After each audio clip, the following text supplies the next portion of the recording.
Paz do Senhor a você, ouvinte do EBD em Foco.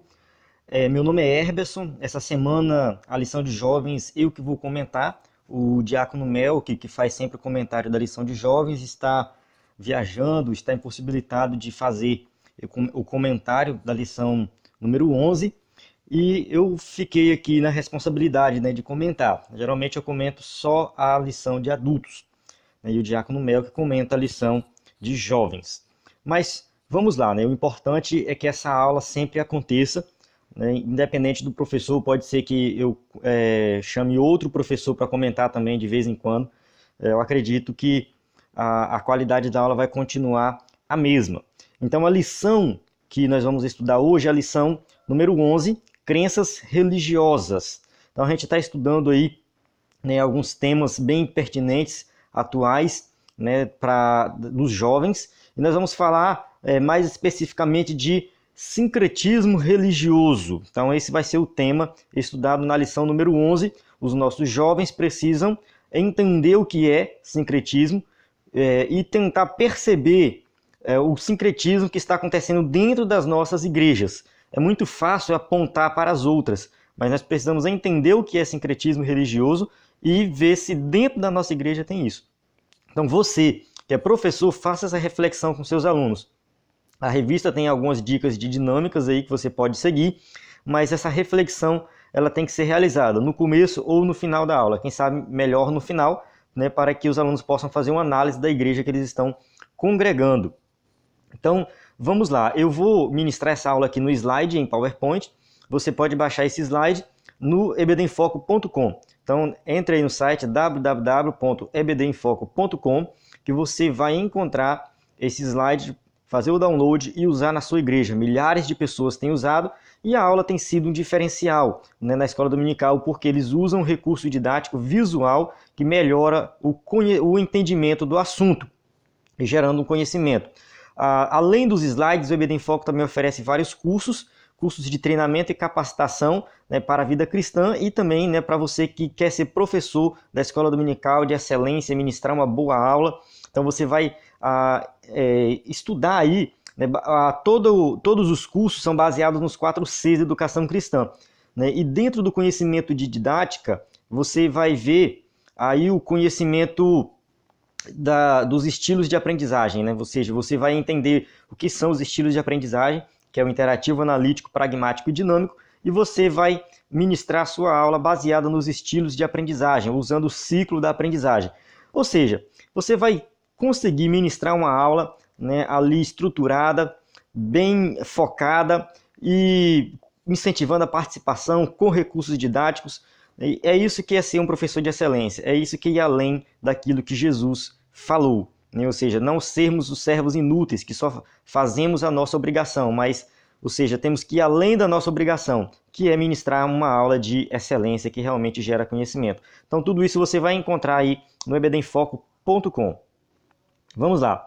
O texto do dia, né, diz assim: porque deixando o mandamento de Deus, retendes a tradição dos homens, como o lavar dos jarros e dos copos, e fazeis muitas outras coisas semelhantes a estas. Marcos 7, 8. Ou seja, aqui a gente vê uma passagem que Jesus está ali criticando, né, o comportamento de alguns judeus da época. Então eles deixavam os mandamentos de Deus e começaram a inserir na religião judaica a tradição dos homens. Então isso foi algo que Jesus repreendeu naquela época e com certeza ele repreende hoje também. Síntese: muitas das crenças religiosas ditas evangélicas do nosso tempo não mais reproduzem a cosmovisão do reino de Deus, para se conformarem com o sistema, por se conformarem com o sistema deste mundo. Ou seja, muitos aí estão se conformando com o mundo e não reproduz mais a cosmovisão do reino, que a gente já estudou o que é cosmovisão em lições anteriores, que é justamente a maneira de ver o mundo. Então a maneira de ver o mundo de acordo com o cristão, com o crente, é diferente do ímpio, mas as igrejas hoje estão, né, com essa cosmovisão mundana, ímpia, infelizmente. Então nós vamos entender um pouco mais desse assunto no decorrer da aula. O texto bíblico eu costumo não fazer a leitura dessa passagem bíblica. Não estou com a tosse aqui, de vez em quando eu vou parar para tossir, mas isso não vai me impedir de ministrar a aula. Então eu costumo não fazer essa leitura porque eu suponho que você já fez. Se não fez, faça agora, para a gente ganhar tempo aqui no vídeo. Mas é muito importante, se você é professor da escola dominical, leia Gálatas todo, viu? Todo. Porque aqui o texto está só numa parte de Gálatas, mas é para você entender uma carta. Eu sempre falo, você tem que ler toda. Lá no ebdenfoco.com tem no curso de interpretação bíblica, eu falo como interpretar uma carta. Lá eu falo isso, né? Você tem que ler a carta como um todo. Introdução. Vamos entender aqui um pouco do assunto que a gente vai falar de agora em diante. Hoje, depois de 2000 anos, ou quase 2000 anos, o conceito original de cristianismo foi sociologicamente perdido, pois tudo se faz sob o símbolo da cruz. Chama-se de cristianismo. Ou seja, tudo que tem uma cruz, o povo já está chamando de cristianismo. Qualquer igreja que se diz evangélica, o povo já está chamando de cristianismo. Mesmo que lá tenha todo tipo de prática que não tem nada a ver com o cristianismo original, mas já é identificado e é chamado, confundido, pode colocar assim, com o cristianismo. Então esse conceito original ele tem que ser resgatado. Ou seja, no início não foi assim. No início do cristianismo, o cristianismo tinha uma identidade e essa identidade ela foi preservada, mesmo em culturas totalmente estranhas, totalmente diferentes, reunidas junto, mas o conceito original ali estava preservado. O que Jesus ensinou sobre o cristianismo continuou sendo pregado. Infelizmente, hoje não é assim. Ser cristão significa viver como Cristo e jamais o negar. Ou seja, o apóstolo Paulo, lá em Gálatas, ele fala assim, por isso que é importante ler Gálatas: não vivo mais eu, mas Cristo vive em mim.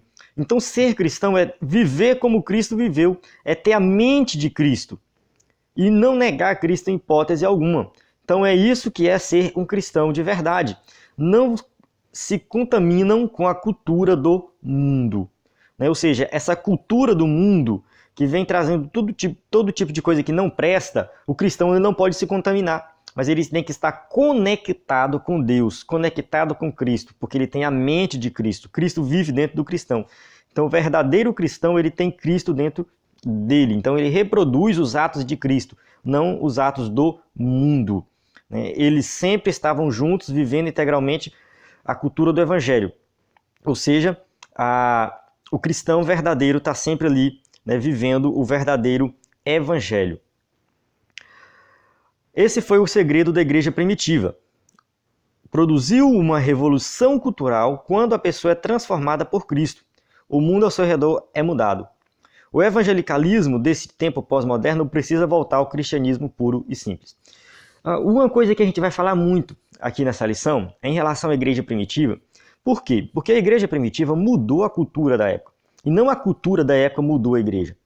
Então, assim, a igreja ela tem que transformar a sua cultura. O que está em volta da igreja, a sociedade tem que ser mudada, transformada pelo comportamento dos crentes, pela pregação dos crentes. E não o contrário. O que a gente vê é que na igreja primitiva, a cultura da época foi mudada, foi transformada por causa da pregação do evangelho. Hoje é o contrário.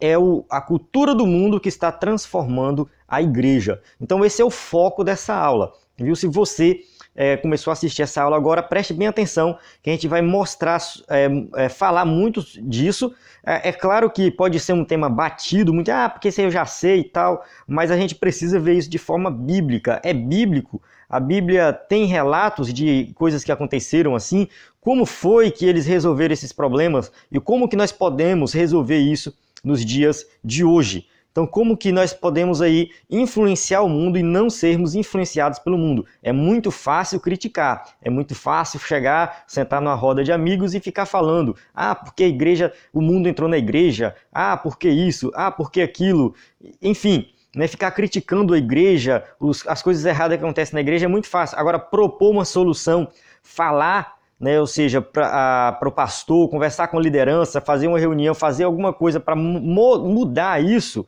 pouca gente faz, ter atitude. Então o objetivo dessa aula também é que você saia daqui com uma atitude diferente, não somente com teorias. Vamos lá, tópico 1, crescimento evangélico e crenças religiosas. Século I. No século I, né, a gente viu que o cristianismo ele cresceu, né, teve um crescimento vertiginoso, né, e trouxe a necessidade de fazer alguns ajustes para acomodar todas as vertentes étnicas e culturais emergentes. O que acontece?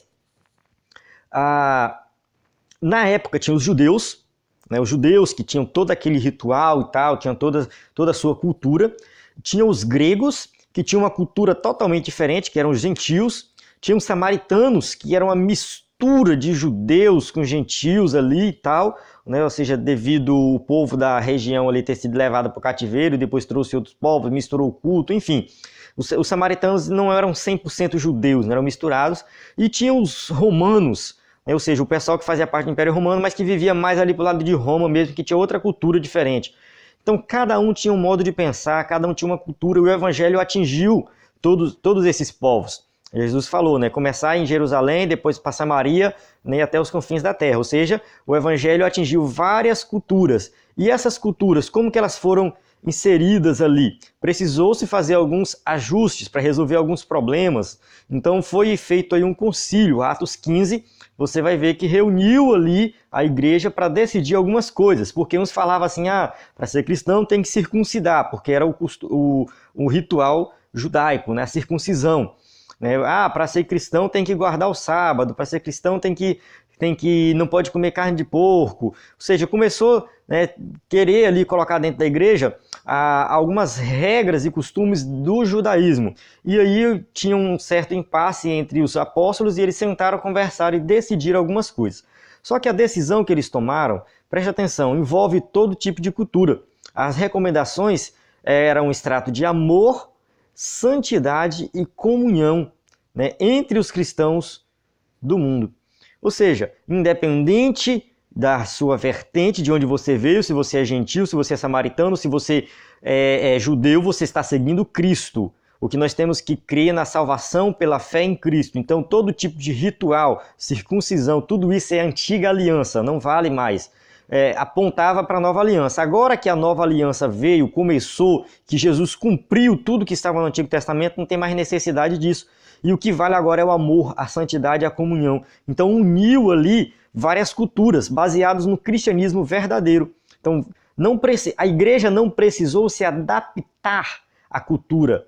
Vamos colocar aqui um pouquinho de judaísmo, vamos colocar aqui um pouquinho de religião grega com os deuses gregos, vamos colocar um pouquinho da religião romana com os deuses romanos, e aí o cristianismo vai ficar adaptado para todo mundo. Não foi isso que foi feito. Muito pelo contrário, retirou-se tudo isso, todos esses elementos, e colocou-se os elementos verdadeiros do cristianismo, que é o amor, a santidade e a comunhão com os irmãos. Então, um ponto de convergência comportamental. A gente viu isso aí. Então, os cristãos primitivos construíram a unidade sem negociar a verdade, pois eles queriam seguir juntos com uma cosmovisão sólida e coerente para que crescessem consistentemente, delineando a identidade cultural cristã. Ou seja, eles mantiveram a doutrina, a sã doutrina. E mesmo assim, todos estavam congregando e servindo a Deus. Uma identidade cristã. Eles conciliaram o que era aparentemente inconciliável, porque o Espírito Santo alinhou os entendimentos. Ou seja, se eles fizeram isso, por que a gente não pode fazer? Não somos também Igreja de Cristo? O século 20 e 21. O Brasil tem experimentado aí, né, ao longo das últimas décadas, um crescimento muito grande de evangélicos. Então, na década de 80, 6% dos brasileiros eram evangélicos. Em 91 passou para 9%. Ou seja, é um número, né, que vai crescendo. 2000 subiu para 15%, né, 2010 já saltou para 22%. Então, um aumento de 16 milhões de pessoas. Hoje, 42 milhões são cristãos evangélicos. Talvez, né, seja até um total de 50 milhões, porque cresce todos os dias. Como o censo é feito de 10 em 10 anos, né, o último foi 2010, hoje nós já estamos em 2017, então já passou 7 anos, com certeza já tem mais de 50 milhões de crentes, correspondendo aí a mais, né, de 20%, ou seja, 25% da população brasileira.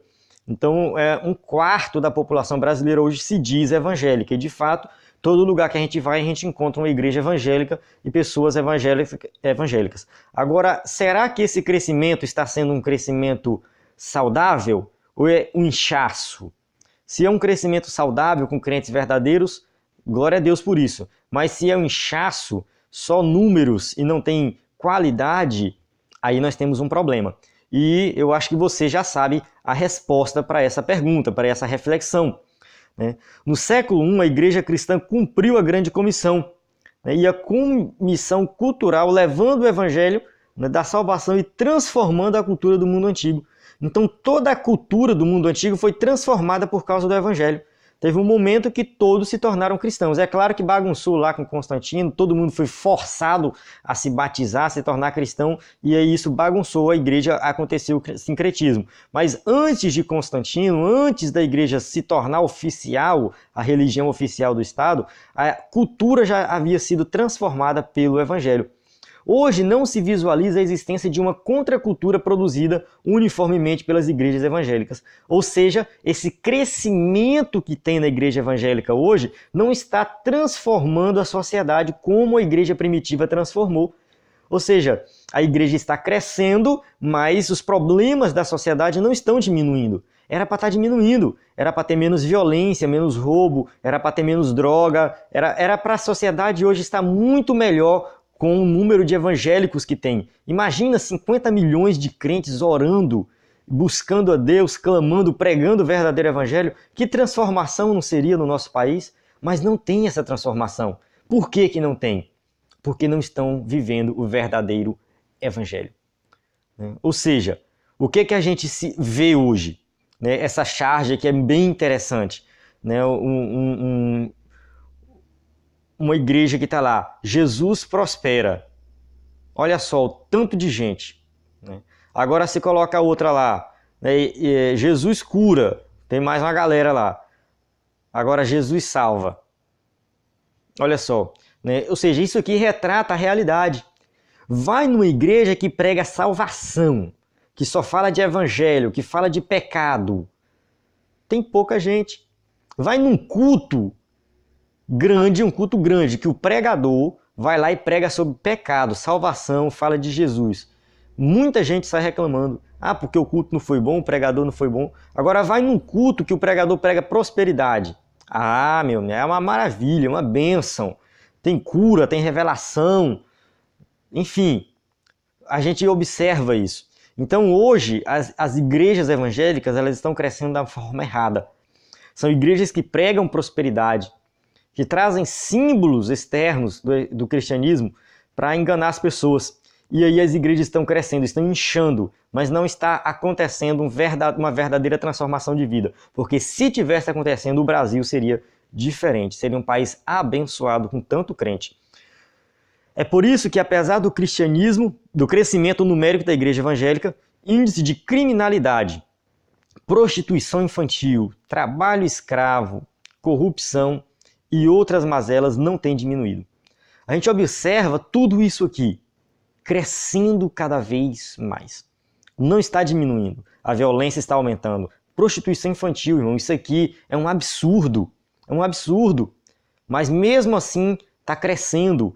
O que a igreja está fazendo em relação a isso? Qual é a transformação que a igreja está trazendo para a sociedade?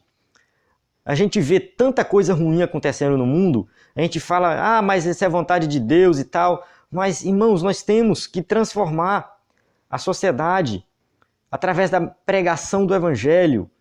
E isso não está acontecendo.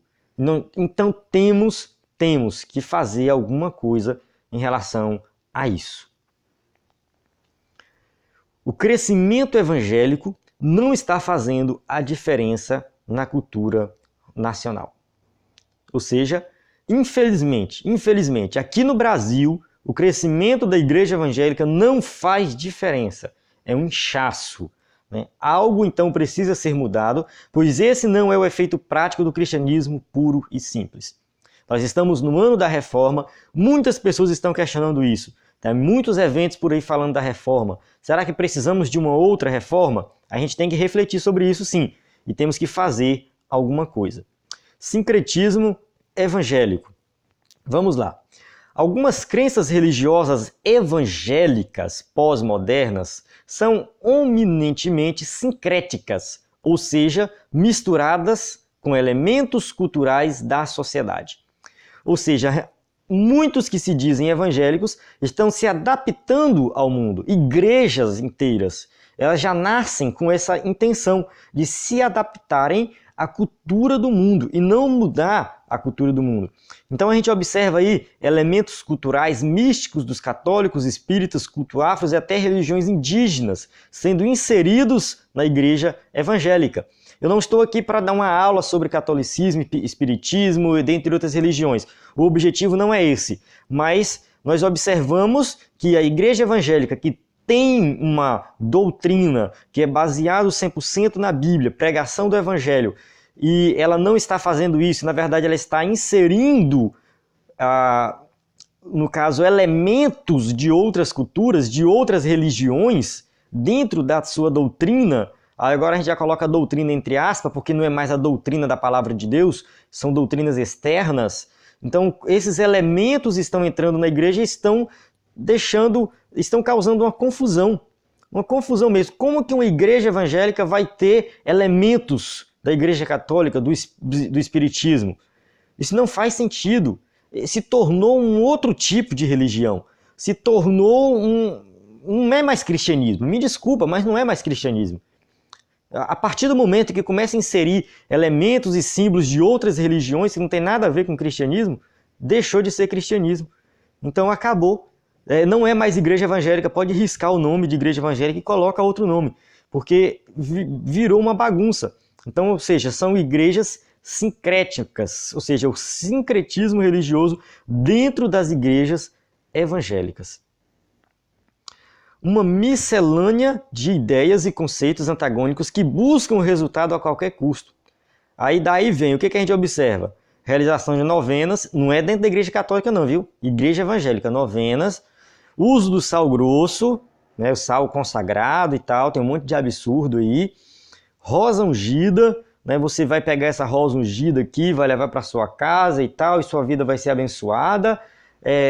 Coisa que nada a ver, né? Ou seja, a deificação de líderes, cujo suor pode curar. Ou seja, os líderes dessas igrejas são tomados como deuses. Até o suor deles pode curar. Ou seja, tem várias outras práticas aí. Recentemente, um desses líderes religiosos aí, né, foi atacado, né, dentro da igreja. Infelizmente aconteceu, né, uma pena isso. E a camisa dele manchada de sangue e tal, tudo bem, foi lá. Depois a camisa dele manchada de sangue foi levado para a igreja para curar as pessoas. Então o sangue dele, né, o sangue do apóstolo, entre aspas, né, estava sendo usado para curar. Não é mais o sangue de Jesus, infelizmente. Então a gente observa que esse movimento neopentecostal que surgiu aí é um movimento que está trazendo, né, elementos externos para a igreja dita evangélica, que no final das contas perde sua identidade e deixa de ser uma igreja evangélica. Porque uma igreja que tem esses elementos aqui, ela não pode ser considerada uma igreja evangélica, igreja de Cristo. Me desculpa se alguém não concorda com isso, mas não tem como. Não tem como. Então, o sangue de Jesus é que cura, que salva, e não o sangue de um ser humano. Tópico 2, os males do sincretismo cultural e religioso. A pregação da cultura do mundo. Vamos lá.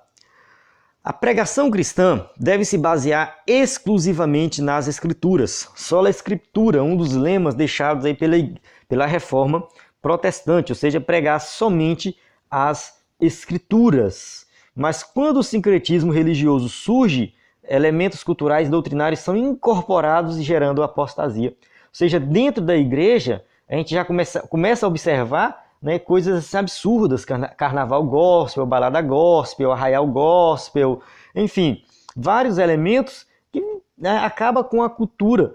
da igreja, que é, na verdade, seria a contracultura, né, que a gente vai falar um pouco mais na frente, que a igreja tem que ter, né, ou seja, uma cultura contrária à cultura do mundo, só que está inserindo a cultura do mundo dentro da igreja. E exemplos disso são pregações que ensinam e estimulam o amor ao dinheiro e às riquezas. Não tem problema nenhum nós lutarmos para sermos bem-sucedidos, trabalhar, mas a Bíblia diz que o amor ao dinheiro é a raiz de todos os males. Não o dinheiro em si, mas eles estão pregando o amor ao dinheiro. Então são igrejas que se corromperam a ponto de distorcer os ensinamentos de Cristo.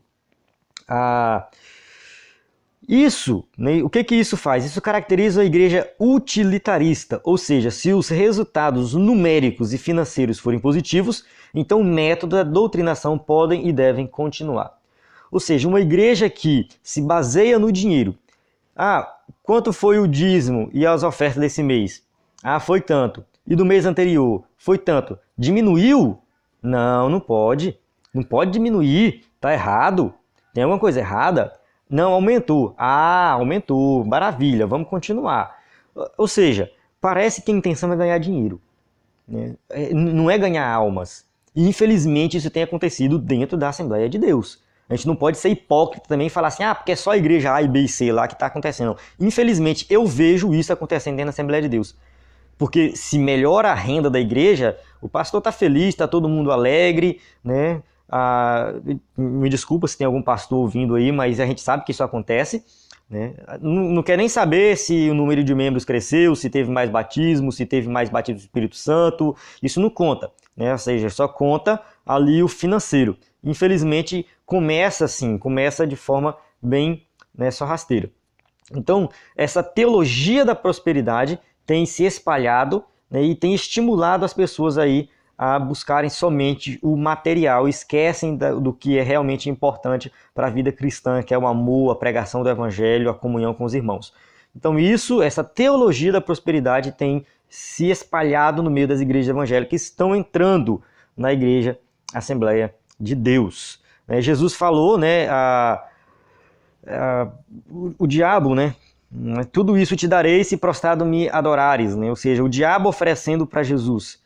Ou seja, infelizmente, esse tipo de oferta de bens materiais, como se o céu fosse aqui na terra, não é uma oferta que vem de Deus, mas está vindo do diabo. Não tem outra coisa. Essa teologia da prosperidade que está se misturando na igreja evangélica só pode ser do diabo, porque de Deus ela não é. O humanismo secular. As consequências indissociável do sincretismo de certas crenças ditas evangélicas é o aparecimento do humanismo secular dentro das igrejas. O homem se torna o centro de todas as coisas. Ou seja, o homem ele é o centro das coisas. Está colocando o homem como centro e não Deus mais como o centro. O humanismo tira a primazia de Deus e faz o homem assentar-se soberano. Então tira Deus e coloca o homem no centro de todas as coisas. Isso tem acontecido na igreja. A obra de Deus se transforma em ministério desta ou daquela celebridade. Então tem a celebridade ali que faz, que canta, que prega, e o importante é que ele esteja no auge. Ele esteja ali aparecendo, as pessoas pedindo autógrafo, tirando foto. E Jesus, ele não fala de Jesus, né? Ele não fala de salvação. A gente pode observar, todo cantor pop, evangélico, pregadorzinho famoso, dificilmente ele vai falar de salvação. Ele fala de outras coisas, de bênção, de libertação, mas não fala de salvação. O púlpito da congregação se transforma em palco e em show. Ou seja, o púlpito está se transformando aos poucos, né, em um show. As pessoas estão indo para o show, não estão indo mais para um culto, para adorar a Deus. Infelizmente, isso tem acontecido, né? Ou seja, colocando o homem no centro das coisas. E são outorgados títulos ufanistas aos líderes. Que títulos são esses? Apóstolo, ou seja, apóstolo não existe hoje. Os apóstolos foram lá da igreja primitiva, porque a palavra apóstolo significa enviado por, ou seja, enviado pessoalmente por alguém. Então, quando Paulo fala assim, Paulos, né, apóstolos Iesu Cristo, ou seja, no grego lá, né, ou seja, Paulo, apóstolo do Senhor Jesus Cristo, ele está falando assim, Paulo, enviado pessoalmente pelo próprio Cristo, pois Jesus apareceu para Paulo, Pedro, da mesma forma, enviado pessoalmente pelo próprio Cristo. Então, por isso que esse título de apóstolo não pode ter hoje, porque só pode ser usado por quem foi enviado pessoalmente por Jesus. Então, Pedro, Paulo, Tiago, ou seja, os apóstolos lá da igreja primitiva. Eles sim foram apóstolos, mas hoje não tem, porque ninguém hoje foi enviado pessoalmente por Jesus. Então, é errado usar o título de apóstolo. Patriarca, isso lá do Antigo Testamento, né? Os patriarcas deixaram de existir, né, depois ali de Moisés, né, já foi, a patriarca era antes de Moisés, onde o pai, né, o dono da família, o chefe da família, ele ia lá realizar o sacrifício, ele era responsável espiritualmente pela família. Já depois da lei, tinha os sacerdotes que realizavam sacrifício lá no templo e tudo mais, né, primeiro no tabernáculo, depois no templo. Então não tinha mais necessidade do patriarca. Então isso não existe mais hoje, né? Isso existiu no Antigo Testamento antes da lei. O sumo sacerdote também, né, surgiu aí, né, com Moisés depois da lei, porque ele era responsável pelo templo, pela adoração, pelo sacrifício e tudo mais. Então não existe mais sumo sacerdote hoje. Rei também não tem mais. Tem pastores hoje que se dizem reis, coloca a coroa, senta no púlpito. O rei de Israel, por exemplo, né, eram os reis lá do Antigo Testamento. Então são títulos que eles colocam hoje, mas que não, teologicamente não podem colocar, não podem ser usados. Totalmente errado. Conhecimento teológico zero desses líderes. Ou seja, eles querem fazer isso porque eles querem se identificar acima dos líderes, dos outros líderes. Eles querem colocar acima do povo, isso eles já se colocam, como se eles fossem mais importantes do que o povo, tivesse mais autoridade. E a Bíblia diz que todos nós somos sacerdotes, em que sentido? Que todos nós temos acesso a Cristo. Antigamente, no Antigo Testamento, por exemplo, não era todo mundo que se chegava direto a Deus. Tinha que ir até o sacerdote que ia fazer toda a intermediação. Hoje nós temos Cristo, então nós vamos direto com Ele.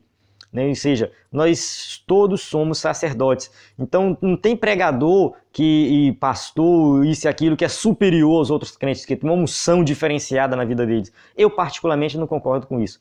Quando o pastor chega e começa a falar que ele tem uma unção diferenciada, que ele é diferente, que ele é superior, que a palavra dele é que manda, para mim ele já caiu no meu conceito, porque a gente cresce no ministério para servir, não é para ser maior não, é para servir mais. Então, quanto mais é diácono, é presbítero, é pastor evangelista, é pastor presidente, é pastor... Ou seja, você vai crescendo no nome, mas de fato, na prática, você está diminuindo, você está servindo mais. Só que, infelizmente, não é isso que acontece. E aí, esses líderes religiosos dessas igrejas neopentecostais e até mesmo as pentecostais por aí, acabam colocando esses títulos simplesmente para se colocarem como superiores aos outros aí. Isso é humanismo secular e trata-se de uma apostasia à fé cristã. Ou seja, apostasia é se afastar da fé cristã. Então eu vejo que o comportamento de alguns líderes religiosos é tão absurdo que eu acredito que eles não creem em Deus. Eles são ateus. São ateus que estão na frente de um grupo religioso. Porque é impossível a pessoa temer a Deus, conhecer o Deus da Bíblia e fazer as bizarrices que eles fazem. Só pode que não crê. Só pode que não acredita em Deus. Só faz aquilo. Eu vejo alguns vídeos aí, algumas coisas que eu olho para aquilo e falo assim, o cara só pode fazer isso se ele for ateu. Ele está zombando de Deus, porque se ele crê no Deus da Bíblia, ele jamais faria aquilo. Uma longa história. A história do sincretismo, do fenômeno religioso, é bastante antiga, né? Ou seja, vamos ver que isso não é novidade, viu? Não é novidade. A igreja de hoje... Não é novidade, sempre aconteceu. Quando Moisés demorou a descer do monte, os israelitas fizeram um bezerro de ouro, né, para adorar e dizer, esse bezerro nos tirou do Egito, abriu o Mar Vermelho. Ou seja, olha só o que o povo já estava fazendo.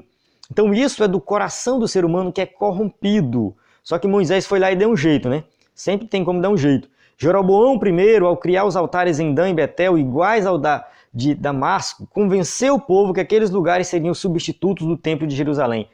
Ou seja, era o Reino do Norte, que ele falava assim, olha, vocês não vão mais para Jerusalém, né? Vamos ficar aqui no Reino do Norte, eu vou colocar aqui um bezerro de ouro no extremo norte e no extremo sul do país, para que vocês adorem e não precisam mais ir lá para Jerusalém. Olha só o sincretismo religioso pegando aqui deuses dos povos vizinhos que não adoravam o Deus de Israel, construindo bezerro de ouro para adoração. Então a consequência de ambos os casos foram terríveis. Todos os dois sofreram consequências aqui, todas essas duas situações, consequências terríveis. E isso é um alerta para nós hoje. As consequências vão vir. Paulo, quando escrevia aos Gálatas, repreendeu severamente pelo sincretismo daquela igreja. Eles estavam colocando as experiências religiosas acima das Escrituras. Ou seja, experiências e costumes judaicos, coisas que já haviam se cumprido em Cristo, estavam colocando na igreja. Então Paulo ele fala, né, que para que eles não aceitassem outro evangelho, mesmo que fosse pregado por um anjo. Então Gálatas 1, de 6 a 8 diz, maravilho-me de quão depressa passasses daquele que vos chamou a graça de Cristo para outro evangelho, o qual não é outro, mas alguns que vos inquietam e querem tornar o evangelho de Cristo, transtornar o evangelho de Cristo. Mas ainda que nós mesmos ou um anjo do céu vos anuncie outro evangelho, além do que vos tenho anunciado, seja anátema. Ou seja, mesmo que o anjo apareça, que pregue um evangelho diferente do que eu preguei, seja maldição. Hoje nós temos, por exemplo, os mormons. Os mormons eles surgiram de acordo com o seu criador, Joseph Smith. Um anjo apareceu para ele, falou que tudo estava corrompido e que ele ia entregar o livro de Mórmon para ele ali pregar o verdadeiro evangelho. Então, mesmo Paulo alertando que mesmo que um anjo apareça, apareceu gente aí dizendo que um anjo veio dar um evangelho diferente. Ou seja, não estão escutando o que o apóstolo Paulo falou. Então, quer entender o evangelho? Pega a Bíblia e leia. Vá ler a Bíblia. Procure entender o evangelho na Bíblia. Não o evangelho pregado por outros líderes ou por pessoas que dizem por aí que viu anjo, que o anjo apareceu e mostrou a verdade para ele. Isso é conversa fiada. A verdade está na palavra de Deus. Qualquer revelação que contrariasse a cosmovisão judaico-cristã deveria ser considerada uma maldição. Ou seja, anátema é maldito, maldição. Ou seja, qualquer coisa que vem contrariando o verdadeiro evangelho é considerado maldição. Seja revelação divina, seja do que for. Se é contrário ao evangelho, é maldição. Porque eu falo revelação divina entre aspas, né? Porque tem gente que diz que recebeu uma revelação divina e tal. É porque Deus me falou assim, mas é contrário à palavra de Deus? Não foi Deus que falou, pode ter certeza absoluta, irmão. Tem gente que tem medo, né, de questionar a profecia de um pastor, não, porque esse pastor é renomado e tal, e ele profetizou aqui, então é verdade. Tá de acordo com a palavra? Beleza. Não tá? Tá fora. Não é. Pode ser quem for. Falou algo que não está de acordo com a palavra de Deus, anátema, maldito. Não é para considerar. O perigo do adultério espiritual. Então vamos ver aqui esse tópico, né? Tempos trabalhosos. A partir da corrupção de uma prática cristã, seja ela cultural, seja doutrinária, aos olhos do Senhor, surge um adultério espiritual que Deus não tolera. Ou seja, qualquer corrupção da doutrina, para Deus é um adultério espiritual. É como se nós estivéssemos traindo Deus, porque nós estamos buscando doutrinas fora do que Deus nos ensinou, nos entregou na sua palavra. Abundantes são os casos na Bíblia que homens cometeram adultério espiritual e foram severamente punidos. Né? Ou seja, a gente vê aí Nadab e Abiú, que ofereceram fogo estranho lá no altar do Senhor, foram consumidos pelo fogo do Senhor. Ofni e Finéias também, ali eles comiam, né, como é que é do sacrifício, né? Eles estavam fazendo banquetes, né, com sacrifício, prostituíam no templo, também foram punidos pelo Senhor. Né? Uzá, que tocou na arca sem poder fazer isso, né? Não era o serviço dele, tocou na arca, foi fulminado, morreu. Uzias, que foi um rei que entrou no templo e foi acender incenso lá e não podia, isso era trabalho do sacerdote, falaram que ele não podia, mas ele foi lá e passou por cima de todo mundo, eu vou aqui acender o incenso e tal, e vou fazer o ritual. E aí ele foi punido com uma lepra, né? Logo a sua testa ficou branca, ele ficou leproso e ficou afastado, morando numa casa separada o resto da sua vida. Então por quê? Porque ele quis misturar coisas, fazer o que não podia ser feito dentro da casa do Senhor. Todos eles aqui foram punidos, porque estavam aí cometendo adultério espiritual. Ananias e Safira no Novo Testamento mentiram para o apóstolo, na verdade eles mentiram a Deus, mentiram para o Espírito Santo e mentiram a Deus. E em um ambiente de culto ali eles foram mortos imediatamente, porque não havia apenas avareza, mas também um sentimento de zombaria, de desprezo pelas coisas do Senhor, um adultério espiritual. Além deles serem avarentos e cometerem ali um pecado terrível mentindo para Deus, eles cometeram um adultério espiritual e foram mortos, zombaram das coisas de Deus. Então o juízo foi rápido em cumprimento do que está escrito. Não erreis, Deus não se deixa escarnecer, porque tudo que o homem semear, isso também ceifará. Gálatas 6:7. Então a gente pode ficar assim, por que Deus deixa isso acontecer? Por que está acontecendo isso tal nas igrejas? Mas Deus tem o tempo dele de punir. Isso vai acontecer, a punição vai acontecer com certeza absoluta. Subcultura. O sincretismo evangélico tende a produzir apenas uma subcultura do mundo e não uma contracultura do reino. Ou seja, as pessoas passam a viver com particularidades culturais cristãs sem desprender-se do mundo de vida dominante do mundo, do modo de vida dominante do mundo. O que isso quer dizer? É que muita gente quer ser crente, quer ir para a igreja, quer ir para o céu, porém quer continuar preso às suas coisas mundanas, à sua antiga religião, quer continuar preso ao seu pecado. Então elas querem fazer os dois ao mesmo tempo. Isso é essa subcultura, ou seja, criando uma subcultura e não uma contracultura. A contracultura é quando a gente vai de encontro, contrário ao que o mundo ensina. E a subcultura é uma cultura abaixo da cultura do mundo. Ou seja, tem a cultura do mundo e a igreja está criando uma subcultura, uma particularidade na cultura do mundo. E isso é uma coisa assim que está se alastrando por aí. As igrejas, querendo crescer em números, estão aceitando todo tipo de prática. Aqui você pode ser isso, aqui você pode ser aquilo, ou seja, você pode vir com o seu pecado, continuar pecando e continuar conosco aqui na igreja.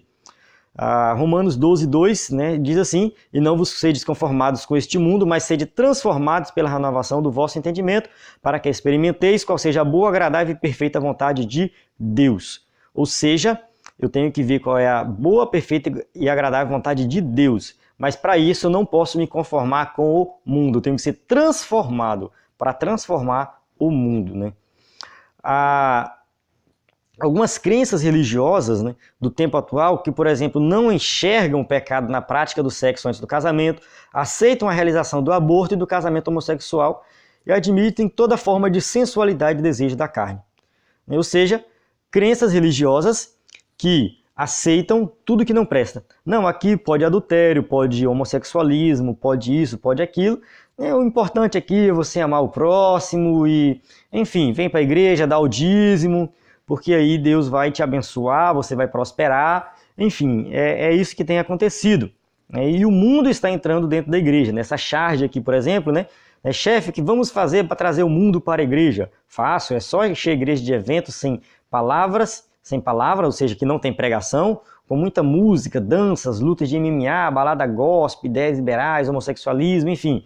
Vamos colocar tudo isso dentro da igreja e pronto, acabou. Não precisa pegar o crente e fazer desviar para ir para o mundo, para experimentar as coisas do mundo. Dentro da igreja, o crente vai acabar experimentando as coisas do mundo, porque as coisas do mundo estão entrando na igreja, infelizmente.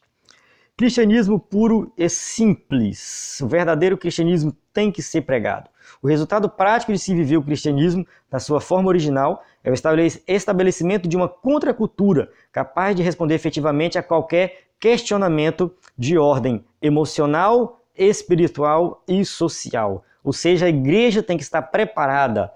A igreja tem que estar preparada para responder qualquer tipo de questionamento, qualquer coisa que acontecer na sociedade, tudo a igreja tem que ter uma resposta, porque nós temos a Bíblia que dá resposta para todas as coisas.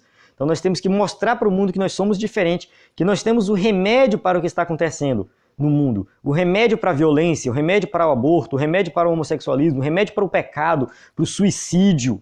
Nós temos o remédio. O mundo está preocupado com tanta coisa aí, mas nós temos o remédio, que é Jesus.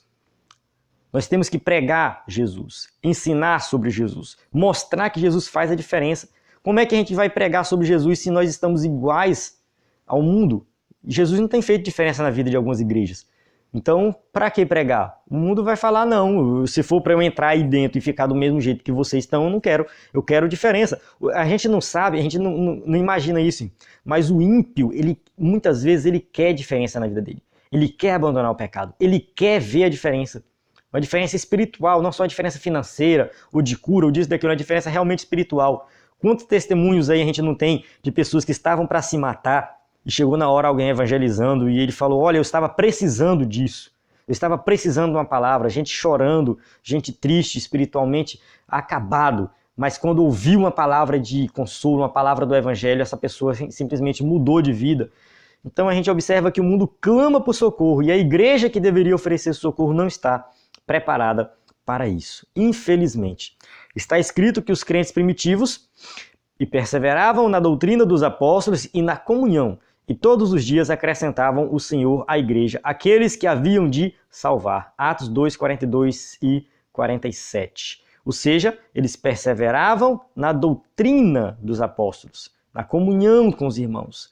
E ali eles iam pregando o evangelho, ensinando sobre Jesus e iam crescendo. Eles não precisaram colocar elementos da cultura dentro da igreja. Então o que nós temos que fazer hoje é observar os elementos que estão entrando, tentar bolar algum plano, alguma coisa para retirar esses elementos da nossa igreja e pregar o evangelho, correr atrás de capacitação para entender o que é o evangelho. Nós temos que levantar aí uma nova geração de pregadores que pregam Jesus, que falam de salvação, não aqueles pregadores autoritários, pregadores que se acham melhor do que os outros, pregadores que acham que tem uma unção diferenciada e que não fala de Jesus, que não fala de evangelho, que não fala de nada que traz transformação de vida.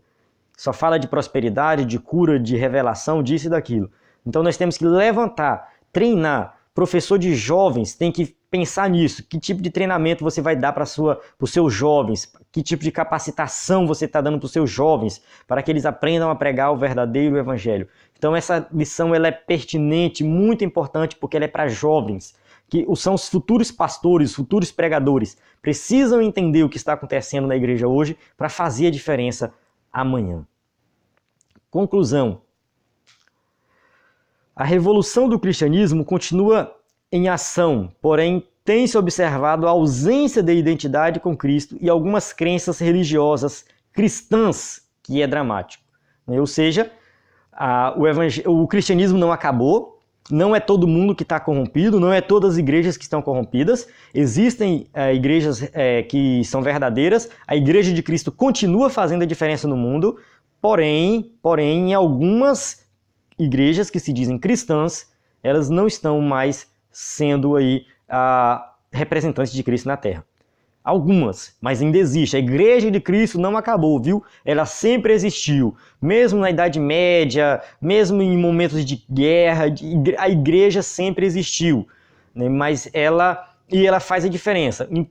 Porém, poderia fazer muito mais se todas as igrejas evangélicas ou que se dizem cristãs pregassem o verdadeiro evangelho. Em qualquer tempo, o indivíduo que se entregar ao Senhor, como fizeram os primeiros cristãos, experimentará algo extraordinário, inigualável, e receberá uma nova vida em Cristo, criando ao redor de si uma contracultura transformadora. Então, qualquer pessoa que aceitar Jesus como único e suficiente Salvador vai experimentar algo diferente, vai ter uma nova vida e vai sentir o desejo de mudar a cultura ao redor de si. Ele vai ter essa contracultura transformadora, que é a contracultura, né, que nós vamos de encontro com o mundo. Mas isso é quando alguém realmente é lavado, remido, perdoado e crê em Jesus como Salvador. Então todos têm que ouvir o Evangelho, crer no Evangelho e fazer a diferença. Então nós temos que nos questionar e perguntar, será que eu estou fazendo a diferença? Será que eu sou diferente na minha escola, no meu trabalho, onde eu passo, onde eu vou, qualquer lugar que eu vou, eu faço a diferença, porque a gente pensa na igreja como um todo, mas eu tenho que pensar também individualmente. Eu faço, porque se eu penso individualmente, você pensa individualmente, como um todo nós iremos fazer uma diferença bem grande. Encerro aqui a aula, tem aqui as perguntas para quem é professor e for usar o slide na sua classe. Volto a falar aqui dos cursos, né, do EBD em Foco, para que você possa se capacitar e ser um professor de excelência. Toda segunda-feira eu estarei ministrando aulas ao vivo sobre educação cristã. Faço o convite para que você possa assistir essa aula, para que você possa melhorar como professor. E, é claro, entre aí no ebdenfoco.com, né, visite o site, conheça, faça o seu cadastro gratuito, conheça. E se você estiver assistindo esse vídeo no YouTube, se inscreva no canal, né, tem aí a opção de fazer a inscrição no canal para você receber notificação. E fico por aqui, que Deus abençoe sua vida mais e mais, até a próxima aula.